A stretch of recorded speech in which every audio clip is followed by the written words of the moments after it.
सभी को राधे राधे, जय श्री कृष्ण। मैं सरिता अपने YouTube चैनल ज्ञान ज्योति स्टडी क्लासेस में आप सभी का हार्दिक स्वागत करती हूँ। हमें केवल और केवल अपने कर्मों पर ध्यान देना चाहिए बस, और इसके अलावा हमें और कुछ नहीं सोचना चाहिए, क्योंकि अगर आपका कर्म उस लेवल का हो गया तो आपको ईश्वर उसी तरह का फल दे देगा। तो श्रीमद् भगवद गीता में श्री कृष्ण भगवान ने भी कहा है कि कर्मण्ये वाधिकारस्ते मा फलेषु कदाचन मा कर्म फल हेतु भूमा ते संभूत सकर्मणि। अर्थात हे पार्थ, तू केवल कर्म कर, फल की चिंता मत कर। अगर तू फल की चिंता करेगा तो अच्छे से भली प्रकार से क्या है अपना कर्म नहीं कर पाएगा। फल देना ईश्वर का काम है, कर्म करना वो आपके हाथ में है। तो हमें भाग का फल की इच्छा नहीं करनी। और एक चीज के लिए आप सभी को ये भी आश्वस्त कर दो कि आखिर जो एग्जामिनर होगा, एग्जामिनर का मतलब जो एग्जाम पेपर जिसने सेट किए होंगे वो भी तो इंसान होगा। हम उन्हीं इंसानों की एक श्रेणी में हैं जो आईएएस का एग्जाम बनाता है, यानी उसने इस लेवल की तैयारी की होगी कि वो आगे बढ़ गया, और आगे बढ़ करके हम सभी के बीच में निकल कर अगर कोई लड़का आईएएस बनता है तो कोई वो बहुमुखी प्रतिभा का धनी नहीं होता, लेकिन क्या है कि उसने ऐसा कर्म किया। और एक और बात कि धीरे करत अभ्यास ते जड़मती होत सुजान रसरी आवत जातते सिल पर हमेशा। अर्थात यदि आप निरंतर अभ्यास करते जाएंगे तो क्या है, एक दिन आप निपुण हो जाएंगे। वही कार्य एक बार करेंगे तो इतना अच्छा नहीं होगा, दूसरी बार करेंगे तो उसमें थोड़ा सा सुधार होगा, तीसरी बार करेंगे तो फिर उसमें सुधार होगा, चौथी बार आप उसमें करेंगे तो क्या है आप परफेक्ट हो जाएंगे। यही चीज है कि आप हम सभी के बीच से ही तो आईएएस बनता है कोई लड़का, और आईएएस बनाने वाला, आईएएस का पेपर बनाने वाला कोई इंसान की कैटेगरी से कोई दूसरा नहीं होता है, कैटेगरी से वो भी एक इंसान होता है। तो क्या है कि हम कोई भी चीज असंभव नहीं है। हम अगर ठान लें तो हम कुछ भी कर सकते हैं। तो हमें क्या है, केवल और केवल हमें सकारात्मक सोच रखनी है, अपनी ऊर्जा को एकत्रित करना है और उस ऊर्जा को केवल एक दिशा में लगाना है। और अगर उस दिशा में आपकी ऊर्जा सही दिशा में लग गई तो आपकी को सफल होने से कोई नहीं रोक सकता। मैं आपकी हिंदी की कक्षा को आगे बढ़ाती हूँ। मैं आपको हिंदी टॉपिक वाइज पढ़ा रही हूँ। मेरी हिंदी की कक्षा topic wise, topic to topic आगे बढ़ रही है। आज मैं आप सभी को संधि के बारे में बताऊंगी। संधि की क्लास मैं आपको पढ़ा रही हूँ। ये आपका फाउंडेशन कोर्स है। आपको फीस देकर से अगर देखते तो, अगर कहीं पढ़ते तो फीस देकर इसको पढ़ना पड़ता, लेकिन ये आपके लिए फ्री ऑफ कास्ट है। ये आपको ऑनलाइन फ्री में मिल रहा है। तो क्या है, आप देखिए इसको और इसको ज्यादा से ज्यादा शेयर करें और इसको लाइक करें और कमेंट करें। तो आज की क्लास है, आज की कौन सी है, 9वीं क्लास है, हिंदी क्लास 9, यानी आपकी 9वीं क्लास है। तो हम बात करें संधि। यानी अगर नॉर्मल वे में बात करें तो कहेंगी कि बरसाए की संधि हो गई या आपस में संधि हो गई। तो संधि का मतलब क्या हुआ, आपस में दो लोगों में क्या हो गए, रिश्ते प्रगाढ़ हो गए, यानी मेल हो गया। तो इसका मतलब कि आपस में परस्पर प्रेम हो गया, मेल हो गया। तो ये क्या है, संधि का भी तात्पर्य क्या है, मेल है। मेल अर्थात जब दो वर्ण परस्पर यानी आपस में मिलते हैं तो उसी को क्या कहते हैं? क्या कहते हैं? संधि कहते हैं। ठीक है। और तो ये जब दो वर्ण या अक्षर, उसी वर्ण को ही अक्षर कहते हैं, जब दो वर्ण या अक्षर परस्पर मिलते हैं तो इन वर्णों के मेल को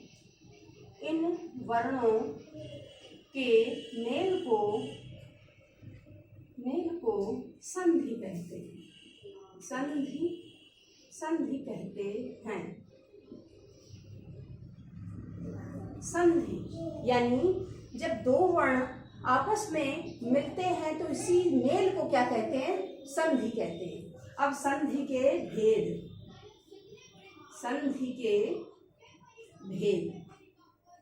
तो संधि क्या है? 3 प्रकार की है। एक स्वर संधि, दूसरी है व्यंजन संधि, और तीसरी है विसर्ग संधि। ये तो हो गई आपकी संधि के 3 भेद। अब चूंकि स्वर संधि पहले है तो पहले स्वर संधि को पढ़ाते हैं।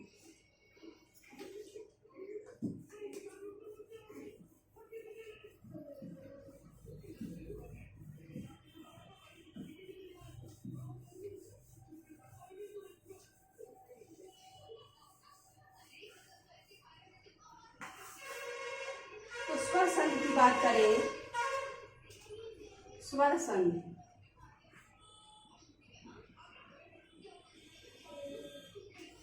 तो स्वर संधि क्या है? जब दो वर्णों के परस्पर, दो वर्ण का मतलब दो स्वरों के, दो वर्ण यानी दो स्वरों के, स्वर वर्णों के मध्य क्या हो? आपस में मिलने से विकार उत्पन्न हो, उसे क्या है? स्वर संधि कहते हैं। यानी दो स्वर वर्णों के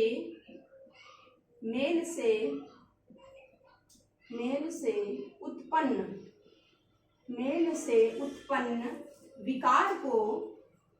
विकार को स्वर संधि कहते हैं। स्वर संधि कहते हैं। ठीक। दो स्वर वर्णों के मेल से उत्पन्न विकार को क्या कहेंगे? स्वर संधि। अब स्वर संधि के भेद। स्वर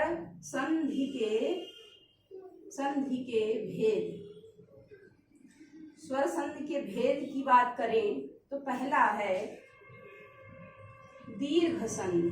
पहला क्या है? दीर्घ संधि। दीर्घ संधि के बाद गुण संधि। गुण संधि के बाद, गुण के बाद अगर बात करें तो वृद्धि संधि। इसके बाद बात करें तो यण संधि। इसके बाद बात करें तो अयादि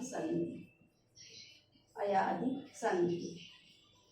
इसको बड़े आसानी से आप समझते जाएंगे अगर मेरे साथ यूं ही पढ़ते रहेंगे। तो स्वर संधि के भेद हुए।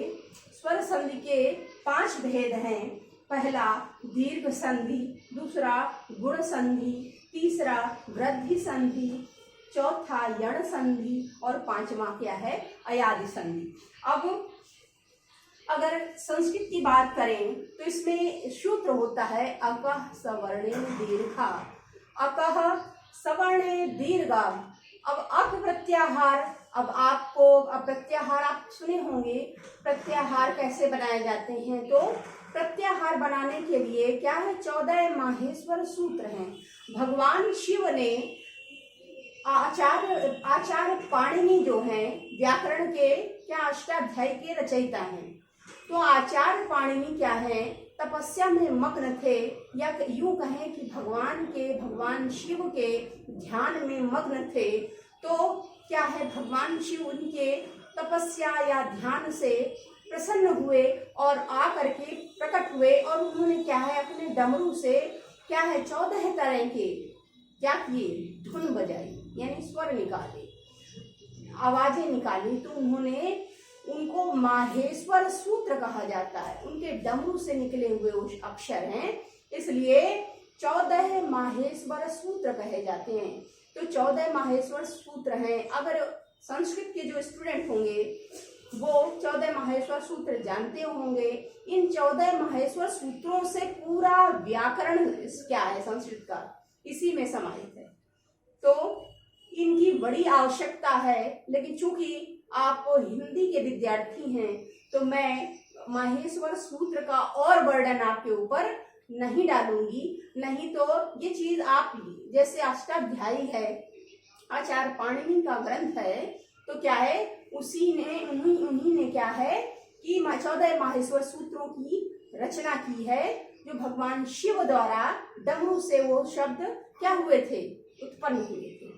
तो चूंकि अकह सवर्णे में अक प्रत्याहार की बात करें तो प्रत्याहार अक, आयुण, ऋक, अयोंग, अयोच, है, वरट, ये क्या है, ये 14 माहेश्वर सूत्र हैं। तो मैं आपको नहीं बताऊंगी सारे, मैं बता देती, लेकिन चूंकि आप इनको ना ही बहुत अच्छे से समझ पाएंगे तो मैं बताने का भी प्रयास नहीं करूंगी।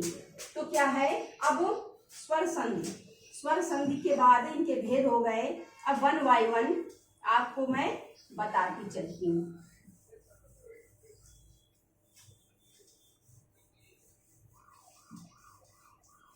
तो पहला है दीर्घ संधि। दीर्घ संधि की बात करें तो दीर्घ संधि में अगर अक प्रत्याहार बात करें, या क्या है जब, या आ, छोटा आ, छोटी ई, छोटा ऊ, छोटा छोटी छोटा ऊ, और री के आने के पश्चात, री के आने के पश्चात क्या है, छोटा आ, छोटी ई, छोटा ऊ और री के आने के पश्चात इसी के समान दीर्घ आ जाए, इसी के समान क्या है वर्ण आएंगे, उन्हीं के समान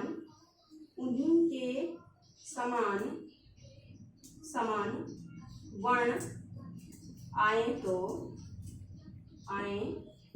तो उनका दीर्घ हो जाता है, उनका दीर्घ हो जाता है।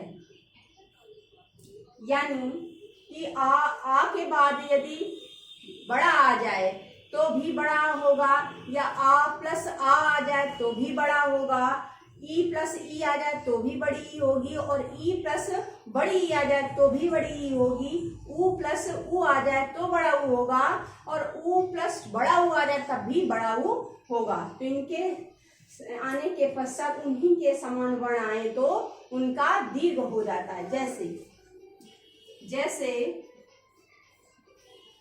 जैसे क्या है, अन्ना भाव,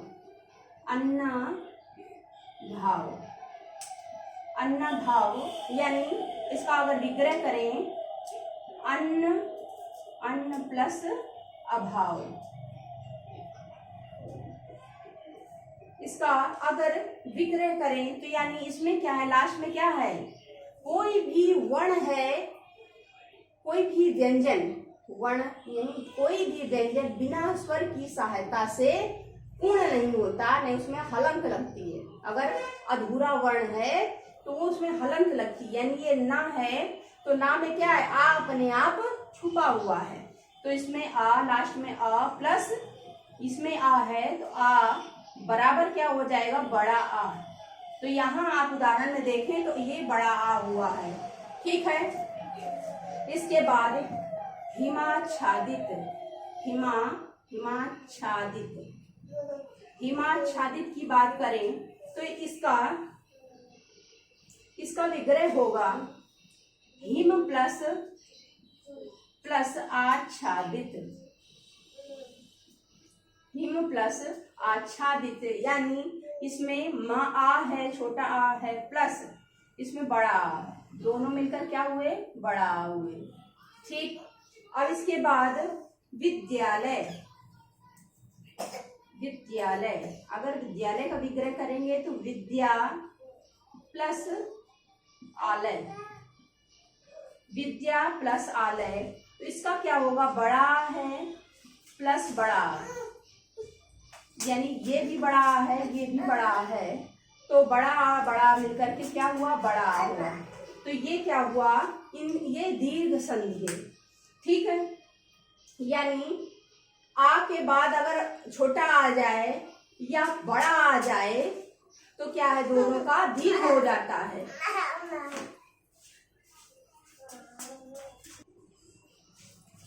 तो ये तो हो गई दीर्घ संधि। अब दीर्घ संधि के बाद बात करें तो आएगा गुण संधि। दीर्घ के बाद गुण संधि, गुण संधि, गुण संधि की बात करें, गुण संधि की बात करें तो इसमें क्या है,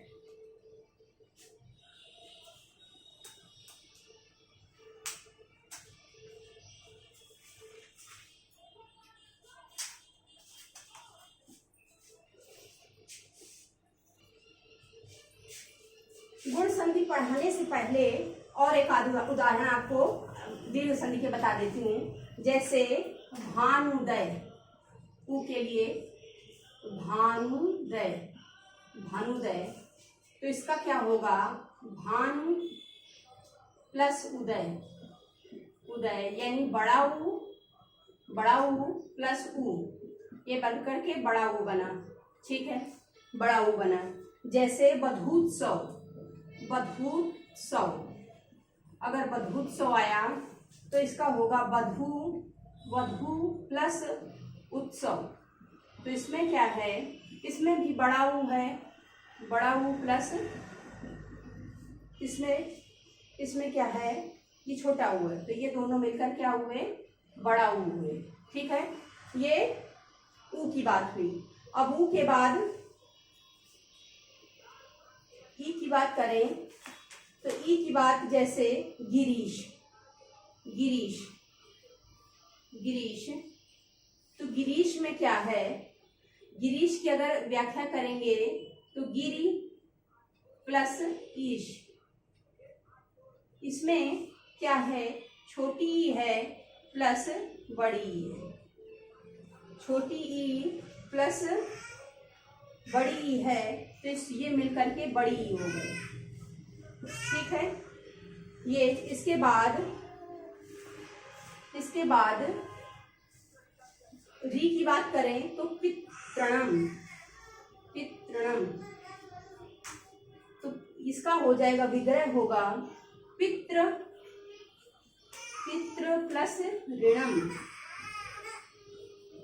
पितृ प्लस तो त्रा प्लस छोटा री प्लस बड़ा री बराबर बड़ा री, ठीक। ये होता है बड़ा री, थोड़ा सा ऐसे होता है, ये हुआ, ये हो गया दीर्घ संधि के उदाहरण। इसके बाद अब गुण संधि, गुण संधि, गुण संधि, अगर गुण संधि की बात करें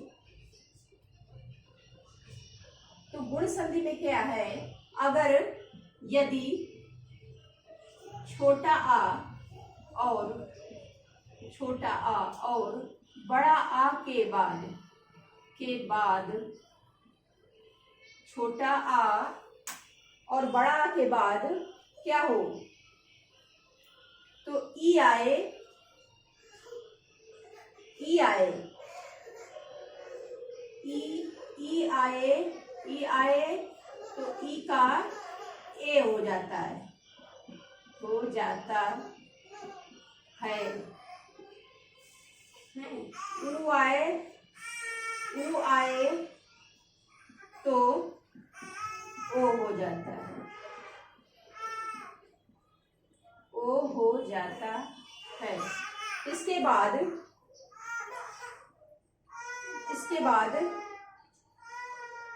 री आए, री आए, तो अर हो जाता है, अर हो जाता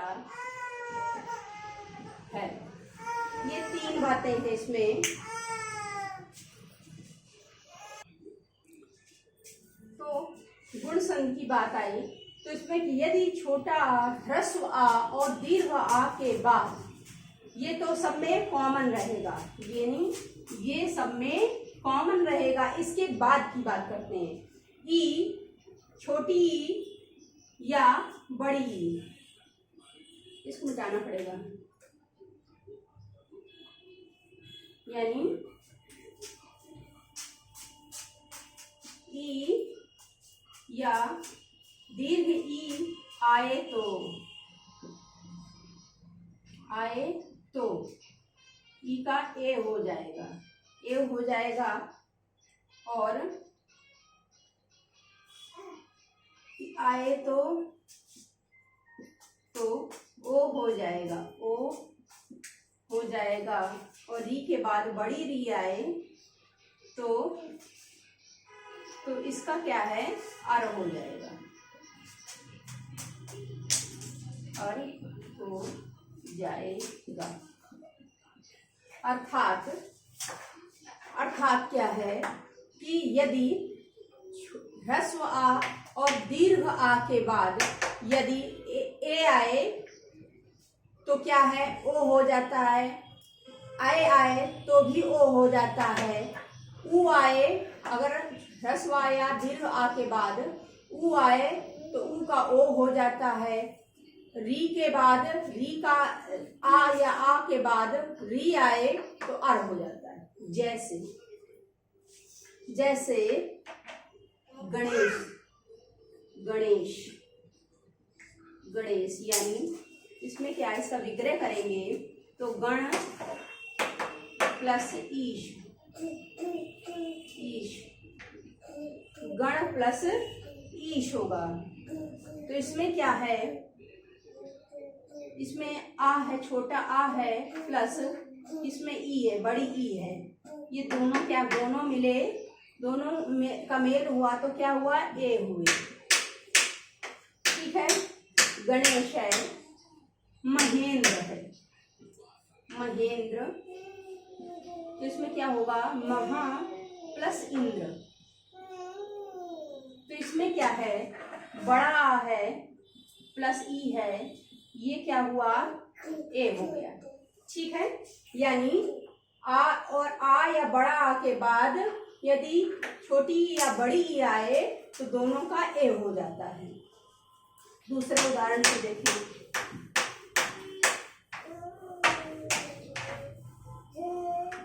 इसमें क्या है, इसमें क्या है, दूसरा था, जैसे इसका उदाहरण है चंद्रोदय, चंद्रोदय, तो इसमें होगा, इसका अगर विग्रह करेंगे तो चंद्र प्लस उदय,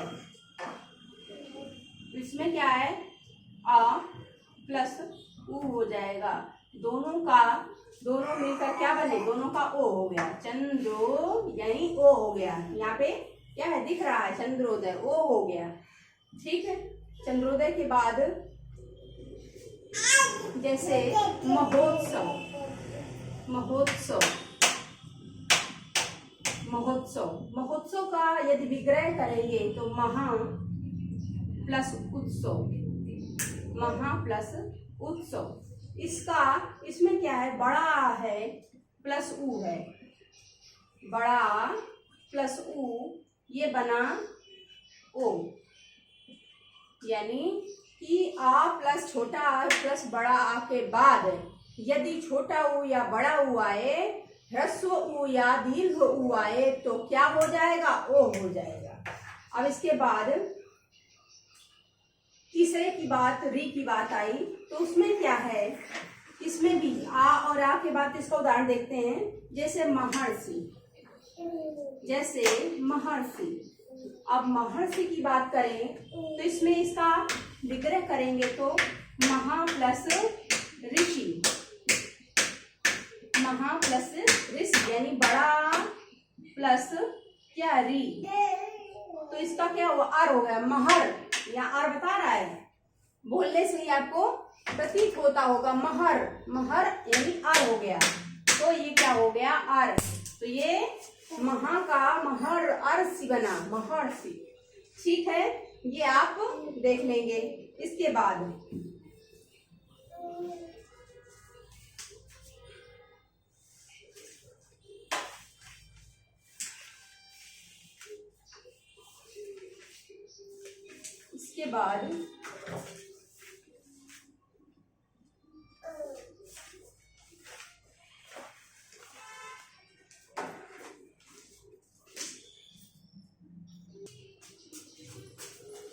इसके बाद गुण संधि हो गई। गुण के बाद यदि बात करें तो अब वृद्धि संधि, वृद्धि संधि। वृद्धि संधि का है मतलब जब ह्रस्व आ या दीर्घ आ के बाद ए आए या अय आए तो दोनों का क्या हो जाएगा? अय हो जाएगा। और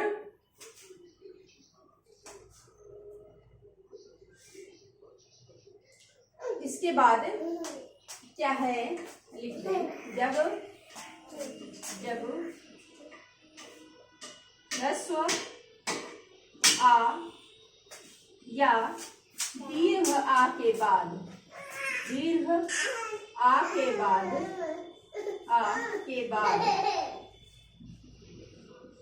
दीर्घ आ के बाद आगे कह रहा है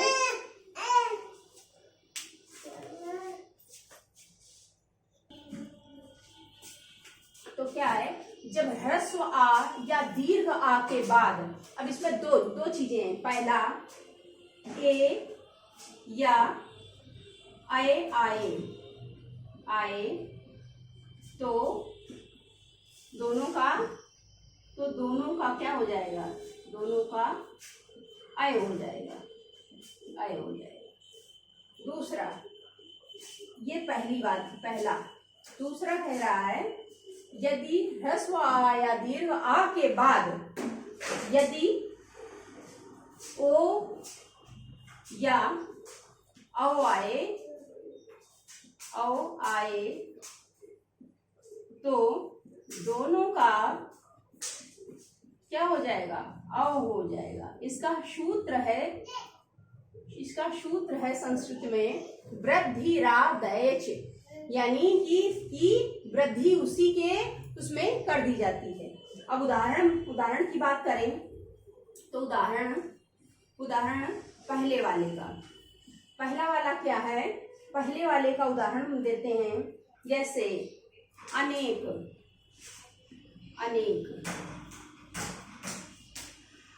क्या का?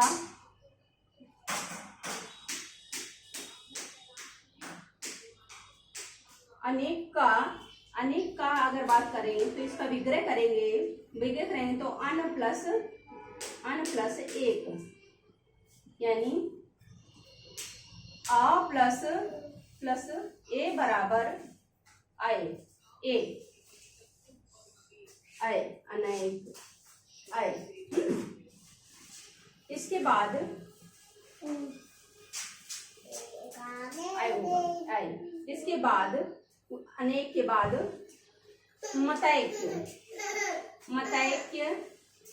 मतैक्य का यदि विग्रह करेंगे तो मत प्लस ऐक्य, मत प्लस ऐक्य। इसमें क्या है?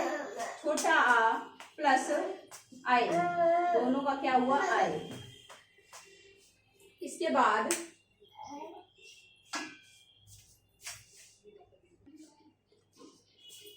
तो क्या है उदाहरण। इसके बाद यदि बात करें तो सदैव, सदैव, सदैव, सदैव में क्या होगा, इसका विग्रह करेंगे तो सदा प्लस एव, तो इसका क्या है, बड़ा आ प्लस ए बराबर आए।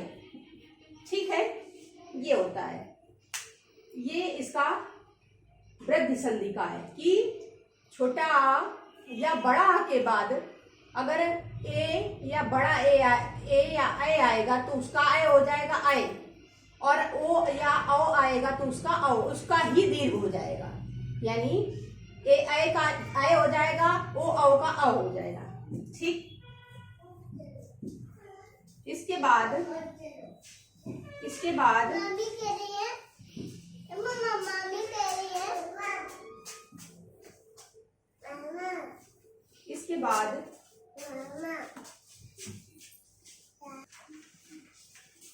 अब क्या है, वृद्धि संधि के बाद आया यण संधि।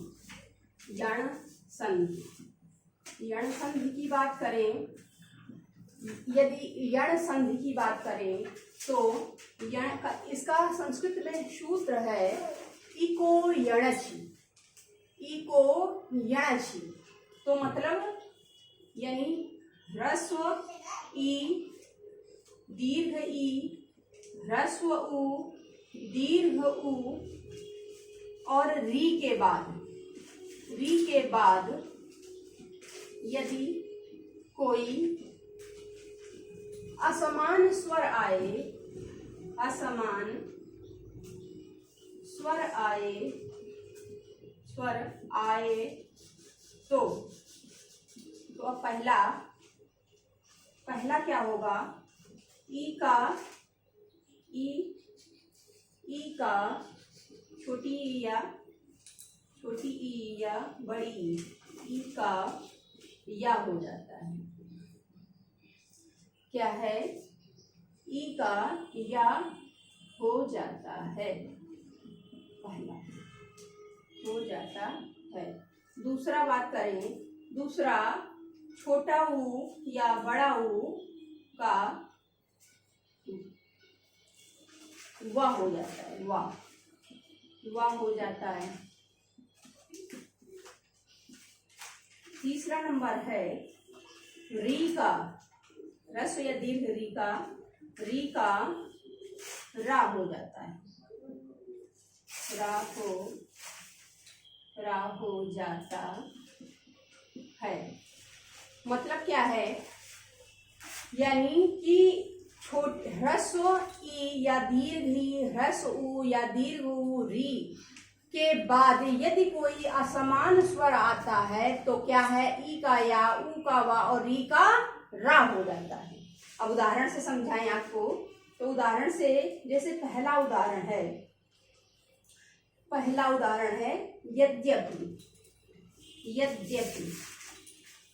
यद्यपि, तो इसका अगर विग्रह करेंगे तो इसका विग्रह होगा यदि प्लस अपि, तो ई प्लस क्या होगा आ, तो ई प्लस आ, तो ई का क्या हो जाएगा, या हो जाता है, तो या ई का बराबर या हो जाएगा। ठीक, ये असमान स्वर है, किसी के समान नहीं आया, असमान स्वर आया। दूसरा है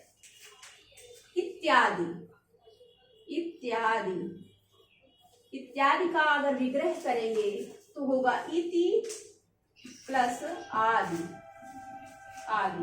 तो क्या होगा, छोटी ई प्लस बड़ा, इसका क्या है, या हो जाए, इत्यादि, इति प्लस आदि। ठीक है, इसके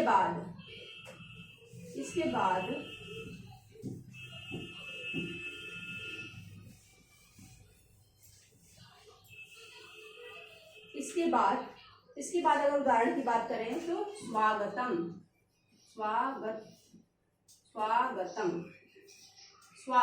इसका अगर विग्रह करेंगे तो होगा सु प्लस आगतम।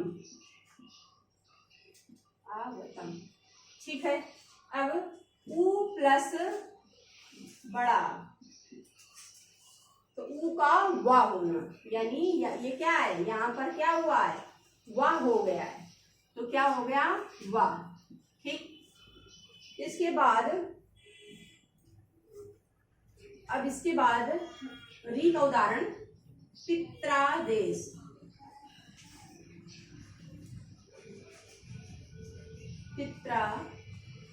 पित्रादेश, पित्रादेश, पितृ प्लस आदेश। तो री है प्लस बड़ा है तो इसका रा हो गया, री का रा हुआ, पित्रा, रा निकल रहा, पित्रादेश। तो ये तो हो गई आपकी यण संधि। अब यण संधि के बाद स्वर संधि की एक और संधि बची है, उसको कहते हैं अयादि संधि। अयादि संधि। तो इसका जो सूत्र होता है वो होता है HO अय वा या वा, यानी कि जब ए आय ओ औ के बाद कोई असमान स्वर आए तो ए का अय, आय का आय, ओ का औ और उसका औ का आव हो जाता है। यानी जब इसकी परिभाषा की बात करें,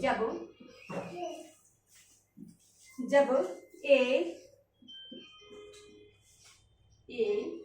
या ऐ के ए ऐ ओ औ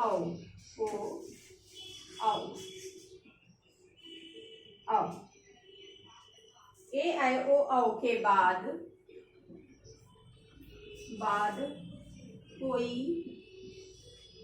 कोई असमान स्वर आता है, असमान स्वर आता है तो पहला ए प्लस असमान स्वर, तो बराबर क्या हो जाएगा, ए का आय हो जाएगा, आय।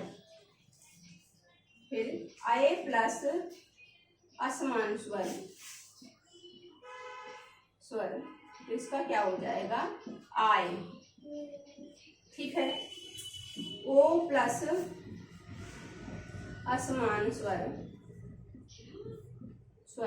तो इसका क्या हो जाएगा, औ। इसके बाद औ प्लस असमान स्वर, तो इसका क्या हो जाएगा, आव हो जाएगा। जैसे नयन का विग्रह करेंगे तो होगा ने प्लस अन। तो इसमें क्या है, ए प्लस आ बराबर क्या है, आय, नयन, आय। ठीक है, इसके बाद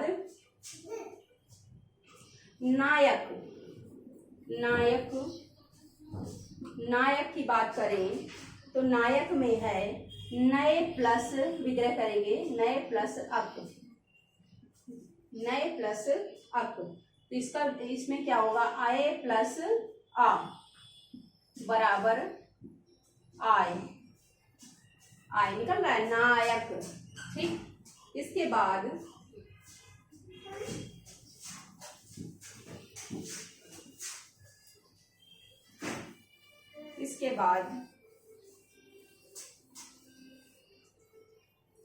पवन का विग्रह करेंगे तो पवन का विग्रह होगा ओ प्लस अन, तो इसमें क्या है, ओ प्लस अ, दोनों का हो गया आओ। ठीक, इसके बाद पावक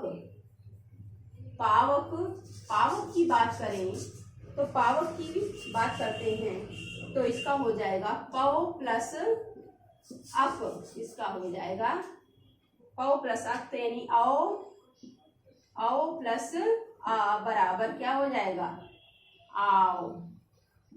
तो पाओ, पावक। तो आओ आओ क्या है, निकल रहा है। तो आज मैं आपको केवल और केवल स्वर संधि के मैंने भेद बताए हैं। मेरी क्लास कैसी लगी आप कमेंट करके बताइएगा। इसी के साथ आज की क्लास समाप्त होती है। धन्यवाद।